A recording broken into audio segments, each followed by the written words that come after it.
나는 죽었습니다. 심장마비였다고 하더군요. 갑자기 쓰러져서 그대로 병원으로 실려갔고 의사들이 최선을 다했지만 결국 눈을 뜨지 못했습니다. 죽음이라는 게 이렇게 허무한 것인지 몰랐습니다. 어제까지만 해도 커피를 마시고 신문을 보고 텔레비전 리모컨을 찾느라 소파 쿠션을 뒤적이던 평범한 노인이었는데 말이죠. 그런데 그 사실보다 더 놀라운 건 내 장례식이 너무 조용하다는 것이었습니다.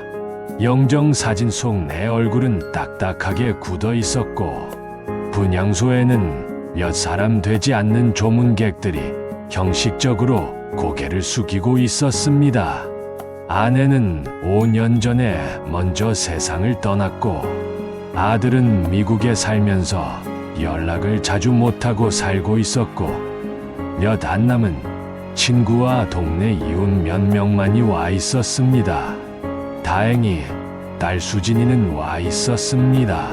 사위 민수와 함께 분향소를 지키고 있었고 조문객들을 맞이하며 고개 숙여 인사하고 있었습니다. 딸의 눈은 빨갛게 부어 있었고 손수건을 꼭 쥐고 있었으며 가끔씩 눈물을 닦아내고 있었습니다. 사위는 딸의 어깨를 토닥이며 위로하고 있었습니다. 저는 그 모습을 보며 미안했습니다. 딸에게 좋은 아버지였던가, 자주 안아주고 사랑한다고 말했던가, 생각해보니 기억이 잘 나지 않았습니다. 바쁘다는 핑계로, 피곤하다는 이유로 아들은 공부도 많이 시키고 했는데 딸은 소홀히 했던 것 같습니다. 아들 준호는 오지 않았습니다. 미국에서 전화가 왔다고 했습니다. 비행기 표를 구하지 못했다고, 일정을 조정할 수 없다고, 대신 조의금을 보내겠다고 했답니다. 딸이 씁쓸하게 웃으며 말했습니다. 오빠는 안 온대요. 바쁘대요. 사위가 대답했습니다. 그래도 어쩔 수 없지. 미국에서 오려면 시간이 걸리니까. 하지만 딸의 표정에는 서운함이 역력했습니다. 조문객들은 의례적으로 인사를 하고는 서둘러 나갔습니다. 좋은 분이셨는데 편히 가셨으면 좋겠네요. 그 말들이 진심인지는 모르겠습니다. 장례식장은 점점 더 한산해졌습니다. 오후가 되자 조문객은 거의 없었고 딸과 사위만이 분향소를 지키고 있었습니다. 저는 생각했습니다. 이게 끝인가? 이렇게 조용히 사라지는 건가? 아들은 오지도 않고 딸과 사위만 남았구나 하고 말이죠. 그때였습니다. 장례식장 문이 천천히 열렸습니다. 오후 4시쯤이었을 겁니다. 밖에서 햇빛이 쏟아져 들어왔고 그 빛을 배경으로 누군가의 실루엣이 보였습니다. 여자였습니다. 검은 옷을 입은 여자가 천천히 안으로 걸어 들어왔습니다. 딸 수진이가 자리에서 일어나 맞이했습니다. 어서 오세요. 감사합니다. 하지만 그 여자를 보는 순간 저는 온몸이 얼어붙었습니다. 저 사람은 누구지? 내가 아는 사람인가? 하지만 왠지 낯설지가 않았습니다. 검은 옷의 여자가 천천히 분향소로 다가왔습니다. 그녀의 걸음은 무거웠고 손은 떨리고 있었으며 얼굴은 창백했습니다. 처음 보는 얼굴이었습니다. 적어도 제가 기억하는 사람은 아니었습니다. 단정해 보이는 50대 후반의 여자처럼 보였습니다. 그 여자는 분향대 앞에 섰습니다. 향을 집어들었지만 손이 너무 떨려서 제대로 잡지 못했습니다. 한참을 그렇게 서 있다가 겨우 향에 불을 붙이고 향로에 꽂았습니다. 그리고는 제 영정 사진을 바라봤습니다. 오랫동안, 아주 오랫동안 말이죠. 저도 그녀를 바라봤습니다. 분명 본 적 없는 얼굴인데 왠지 낯설지가 않았습니다. 어디선가 본 듯한, 아니 알아야 했던 것 같은 그런 느낌이 들었습니다. 그녀는 눈물을 참고 있었습니다. 입술을 깨물고 눈을 감고 주먹을 쥐며 필사적으로 참고 있었습니다. 하지만 결국 참지 못했습니다. 무릎을 굽히며 그대로 주저앉아 버렸습니다. 울음소리가 장례식장에 퍼졌습니다. 조용하던 공간이 그녀의 울음으로 가득 찼습니다. 그건 형식적인 울음이 아니었습니다. 의례적인 슬픔도 아니었습니다. 진짜 슬픔이었습니다. 뼛속까지 파고드는, 가슴을 찢는, 영혼을 흔드는 그런 울음이었습니다. 수진이가 놀라서 달려왔습니다. 사위 민수도 함께 다가왔습니다. 괜찮으세요? 수진이가 물었지만 그녀는 대답하지 못했습니다. 그냥 울기만 했습니다. 저는 그 모습을 보며 가슴이 무너지는 걸 느꼈습니다. 죽어서도 느낄 수 있는 감정이 있다면 그게 바로 이런 거겠죠. 누군가 저를 위해 진심으로 울고 있었습니다. 누군가 저의 죽음을 진심으로 슬퍼하고 있었습니다. 수진이도 당황한 표정이었습니다. 이 사람이 누구지? 아버지와 어떤 관계지? 왜 이렇게 슬퍼하는 걸까 하는 의문이 얼굴에 역력했습니다. 그 여자는 한참을 울다가 천천히 일어났습니다. 눈물 범벅이 된 얼굴로 다시 제 영정 사진을 바라봤습니다. 그리고는 작은 목소리로 말했습니다. 미안해요. 너무 늦었어요. 그러고는 눈물을 계속 흘렸습니다. 잠시 후 딸 수진이가 공손하게 인사했습니다. 아버지와 어떤 관계이신가요? 그 여자는 잠시 망설이다가 작은 목소리로 대답했습니다. 저는 어떻게 설명해야 할지. 수진이가 조심스럽게 물었습니다. 혹시 아버지와 가까운 사이셨나요? 그 여자는 고개를 저었습니다. 아니요, 할 말이 있어서 왔어요. 그녀는 가방에서 무언가를 꺼냈습니다. 작은 사진이었습니다. 그 사진을 수진이에게 건네며 말했습니다. 아버님께 드리고 싶었는데 너무 늦었네요. 수진이가 사진을 받아들었습니다. 그리고 숨이 멎는 것 같은 표정을 지었습니다. 사진 속에는 젊은 시절의 제가 있었습니다. 27쯤 되어 보이는, 머리가 까맣고 얼굴에 주름 하나 없던 제 모습이었습니다. 그리고 제 옆에는 한 여자가 서 있었습니다. 아름다운 여자였습니다. 25쯤 되어 보이는 단발머리에 환한 미소를 띤 여자였습니다. 배경은 바다였습니다. 수진이가 떨리는 목소리로 물었습니다. 이게 우리 아버지세요? 아, 네. 젊은 시절 제주도에서 저희 엄마와 찍은 사진이에요. 그 여자가 천천히 이야기를 시작했습니다. 수진이와 사위 민수는 옆 의자에 앉았고 저는 영정 사진 속에서 그 모든 걸 지켜봤습니다. 제 이름은 김예진이에요. 저는 이분의 딸입니다. 그 말에 수진이의 눈이 커졌습니다. 네, 딸이요. 무슨 말씀이세요? 예진이가 고개를 끄덕였습니다. 보적에는 없어요. 아버님도 모르셨을 거예요. 아니, 알려고 하지 않으셨을 거예요. 수진이는 당황한 표정으로 사위를 바라봤습니다. 민수는 조용히 수진이의 손을 잡아주었습니다. 예진이가 계속 말했습니다. 어머니가 돌아가시기 전에 말씀하셨어요.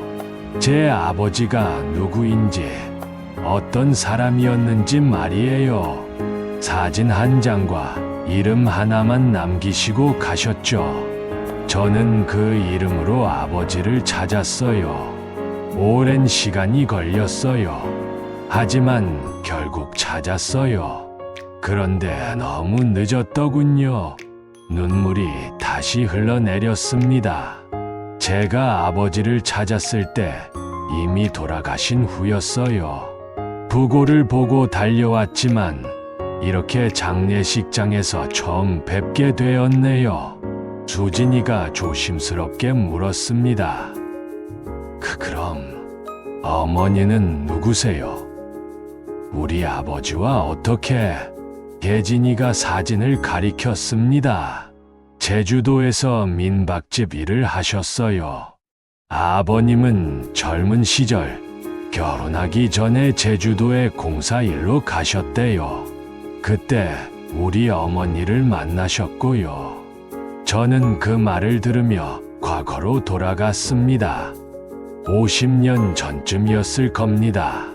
저는 27살 총각이었고 건설회사에서 일했으며 제주도에 공사 프로젝트가 있어서 파견을 갔었습니다. 석 달 정도 머물 예정이었고 혼자 내려가서 민박집에 묵었습니다. 그 민박집에서 일하던 여자가 있었습니다.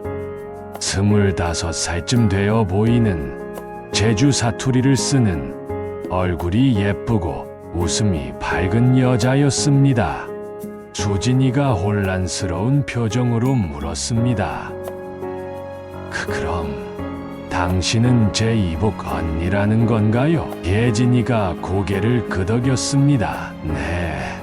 저는 아버님과 제주도 여인 사이에서 태어난 딸이에요. 보적에도 올라가지 않은 아무도 모르는 딸이었죠. 수진이는 놀란 표정이었지만 동시에 묘한 감정이 얼굴에 스쳤습니다. 거부감보다는 호기심이, 분노보다는 안타까움이 느껴지는 표정이었습니다. 어머니는 혼자 저를 키우셨어요. 그 말을 듣는 수진이의 눈에 눈물이 고였습니다. 왜 눈물이 나는 걸까요? 화가 나서일까요? 아니면 슬퍼서일까요? 아마 둘 다였을 겁니다. 예진이가 천천히 어머니에게 들은 이야기를 수진이에게 들려주었습니다.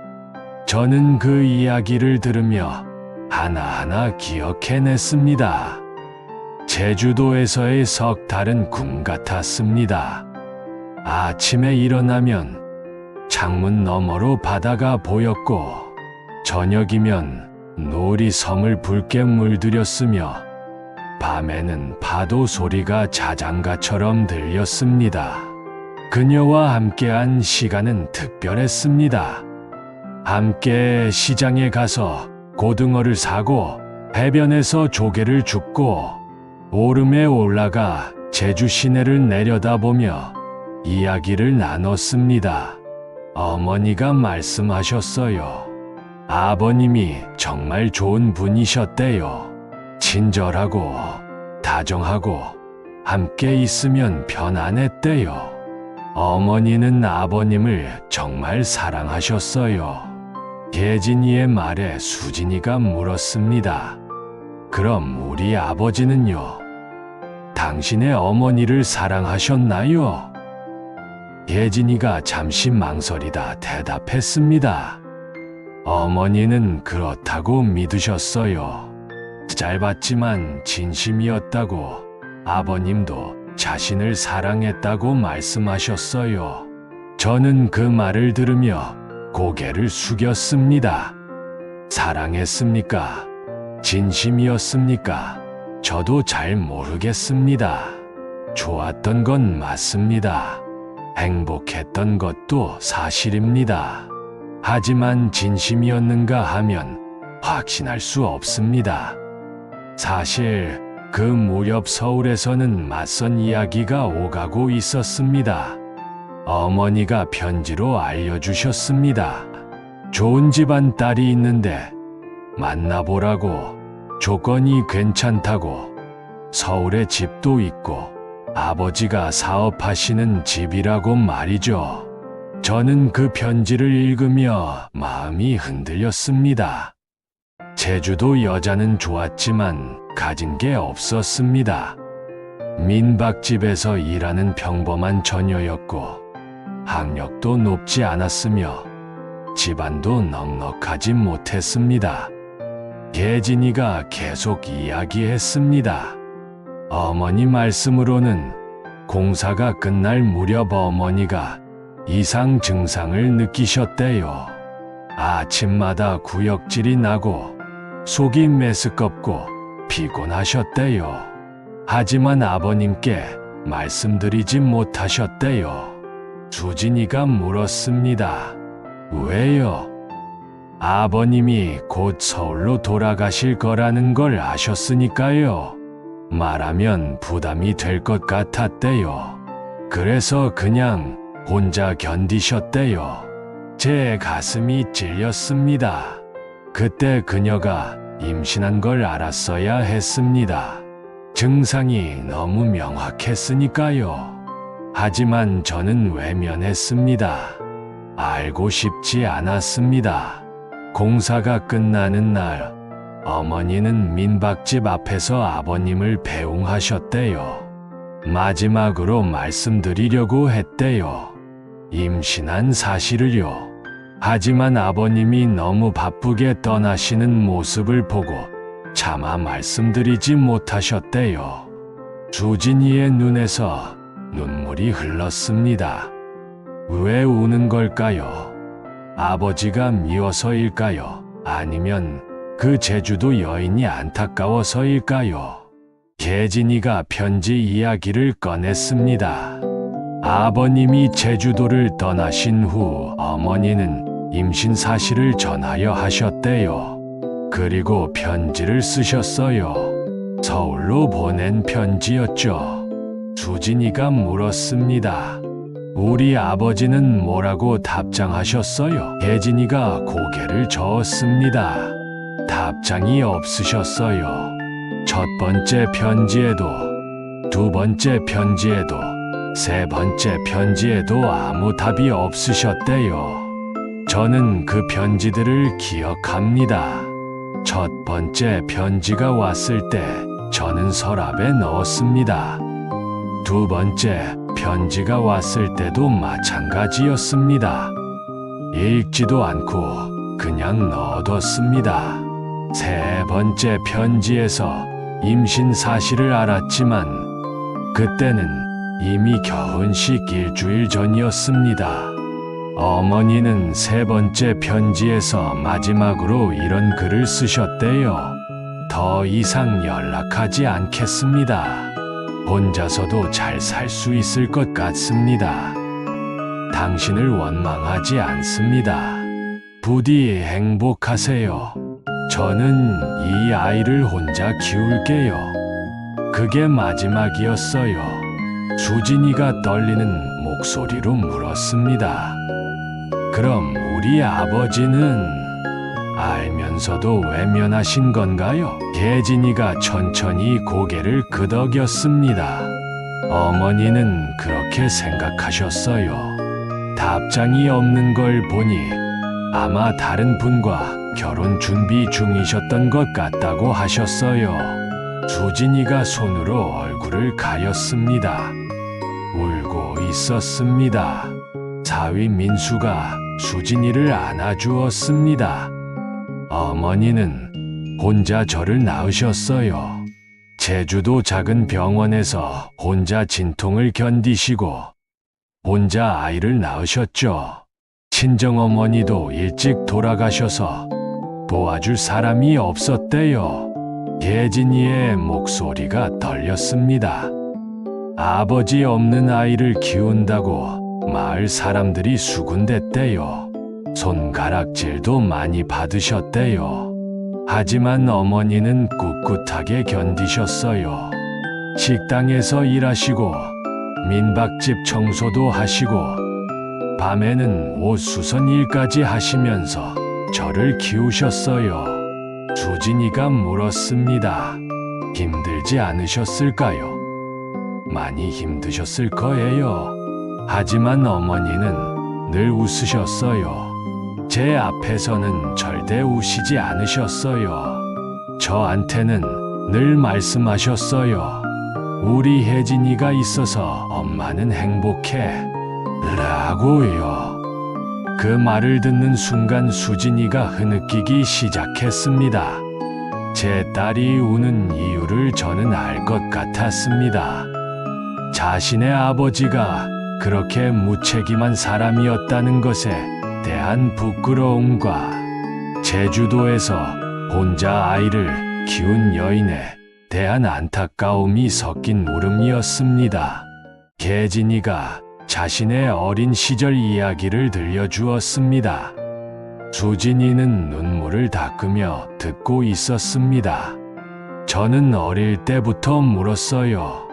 아빠는 어디 있어요? 왜 우리랑 안 살아요? 언제 와요? 라고요. 어머니는 늘 같은 대답을 하셨어요. 아빠는 제주 바다처럼 멀리 있어. 언젠가 올 거야. 하지만 오지 않으셨죠. 수진이가 조심스럽게 물었습니다. 힘들지 않으셨어요?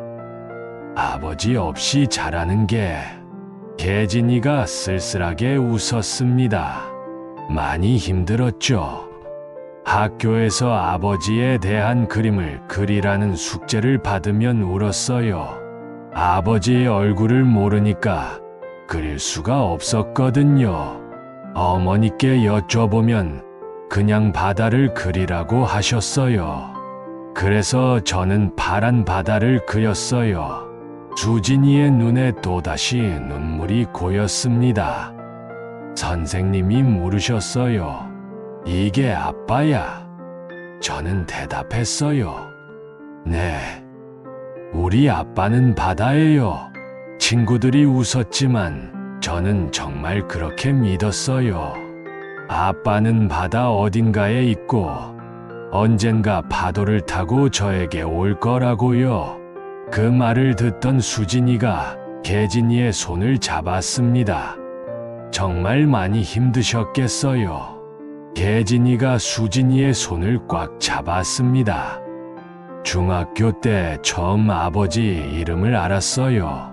어머니가 아프셔서 병원에 입원하셨는데 제가 보호자 정보를 쓰려다 보니 아버지 란이 비어 있었거든요.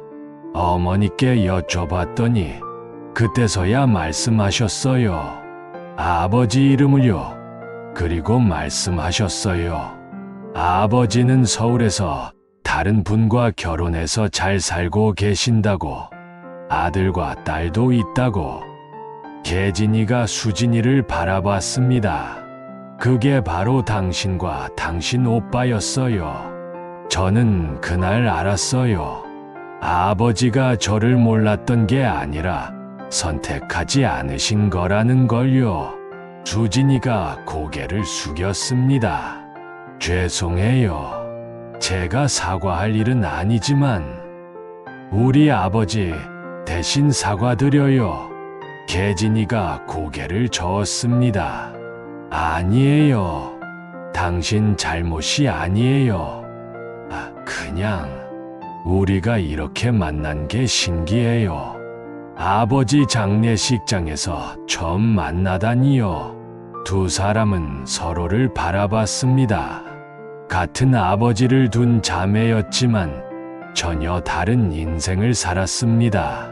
한 명은 아버지의 사랑을 받으며 자랐고, 한 명은 아버지 얼굴도 모르고 자랐습니다. 하지만 이상하게도 두 사람 사이에는 적대감보다는 연민이, 분노보다는 친근함이 느껴졌습니다. 계진이가 마지막 이야기를 꺼냈습니다. 어머니는 작년에 돌아가셨어요. 폐암이었어요. 마지막 순간까지 아버님을 원망하지 않으셨어요. 오히려 돌아가시기 전에 이 사진을 제게 주시며 말씀하셨어요. 계진이가 사진을 쓰다듬었습니다. 내 아버지야, 멋진 사람이었어. 나를 정말 사랑했어. 잘 봤지만 진심이었어. 아버지를 찾아가 봐. 원망하지 말고 그냥 한 번만 만나봐. 그게 어머니의 마지막 부탁이었어요. 수진이가 물었습니다. 그래서 아버지를 찾으신 거예요? 계진이가 고개를 끄덕였습니다. 네, 석 달 동안 찾았어요. 인터넷도 뒤지고 구청에도 문의하고 옛날 건설회사 명단도 찾아봤어요. 그리고 드디어 찾았어요. 하지만 계진이의 목소리가 떨렸습니다. 너무 늦었어요. 아버님은 이미 돌아가신 후였어요. 제가 찾았을 때는 장례식 마지막 날이었어요. 살아 계실 때 한 번이라도 뵙고 싶었는데 수진이가 혜진이를 안아주었습니다. 울지 마세요. 두 사람은 서로를 꽉 껴안고 울었습니다. 같은 아버지를 둔 자매가 처음 만난 그 순간에 함께 울고 있었습니다. 사위 민수도 눈가가 붉어졌습니다. 저는 그 모습을 보며 가슴이 찢어지는 것 같았습니다. 제가 무엇을 했습니까? 제가 무엇을 남겼습니까? 한 여자의 인생을 망쳤고, 한 아이의 어린 시절을 외롭게 만들었으며, 내 딸에게 부끄러운 아버지가 되었습니다. 계진이가 울음을 그치고 말했습니다. 저는 아버님을 원망하지 않아요. 어머니도 그러셨으니까요. 다만 한 가지만 알고 싶었어요. 어머니가 말씀하신 게 정말인지, 아버님이 정말 어머니를 사랑하셨는지 말이에요. 수진이가 아버지 영정을 바라보며 말했습니다. 우리 아버지는 말씀이 별로 없으셨어요. 사랑한다는 말도 잘 안 하셨고요. 하지만 나쁜 분은 아니었어요. 그냥 평범한 아버지셨어요. 계진이가 고개를 끄덕였습니다. 알아요. 어머니도 그렇게 말씀하셨어요.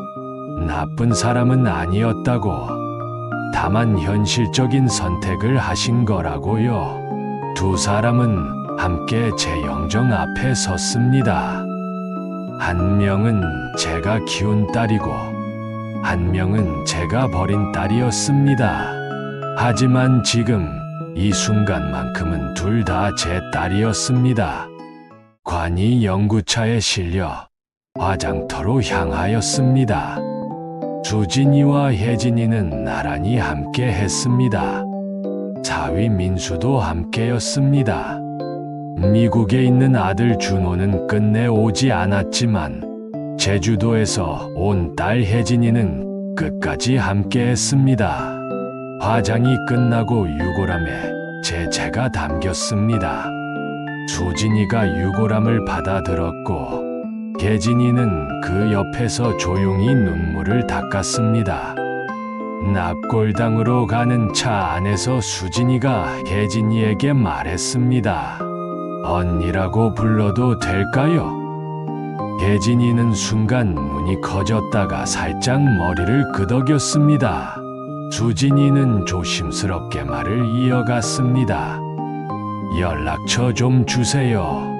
앞으로도 연락하고 지내요. 혜진이가 당황스런 표정으로 물었습니다. 정말요? 괜찮아요? 수진이가 혜진이의 손을 잡았습니다. 우린 자매잖아요. 같은 아버지를 둔 자매예요. 비록 이런 식으로 만났지만 그래도 가족이에요. 혜진이의 눈에서 눈물이 흘렀습니다. 하지만 이번에는 슬픈 눈물이 아니었습니다. 고맙습니다. 정말 고맙습니다. 사위 민수가 말했습니다. 제주도 한번 놀러 가도 될까요? 저 형 덕분에 제주 구경 제대로 할 수 있을 것 같네요. 세 사람이 웃었습니다.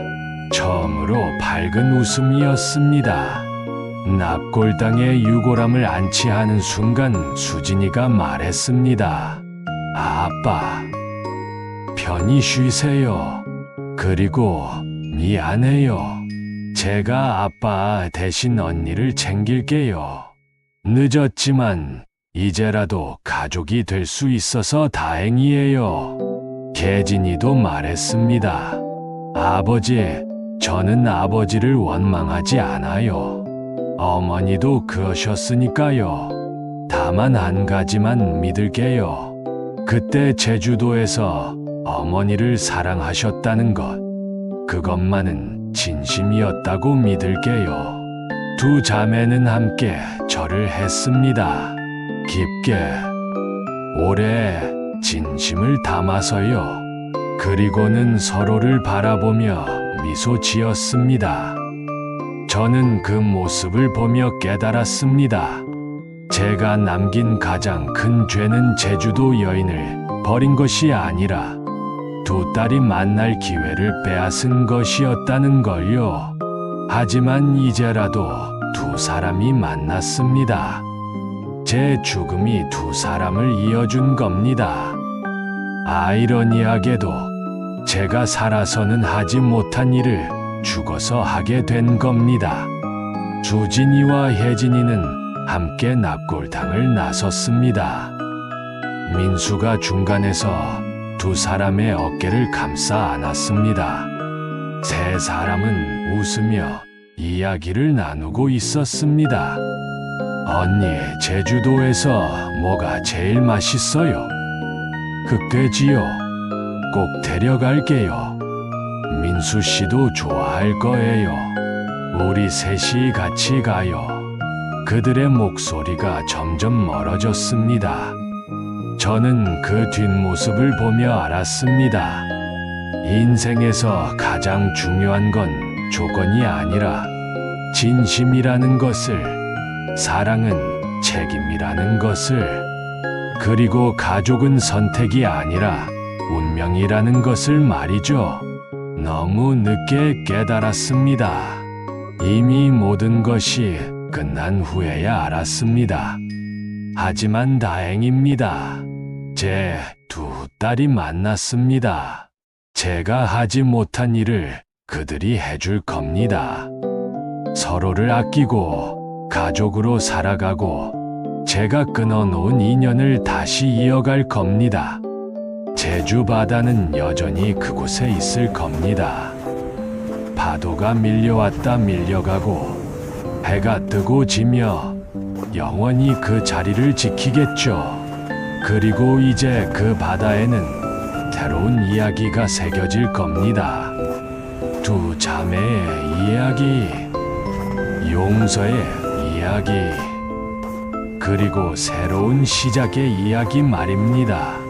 이야기 들어주셔서 감사합니다. 오늘도 서로 아끼고 사랑하는 하루 되세요.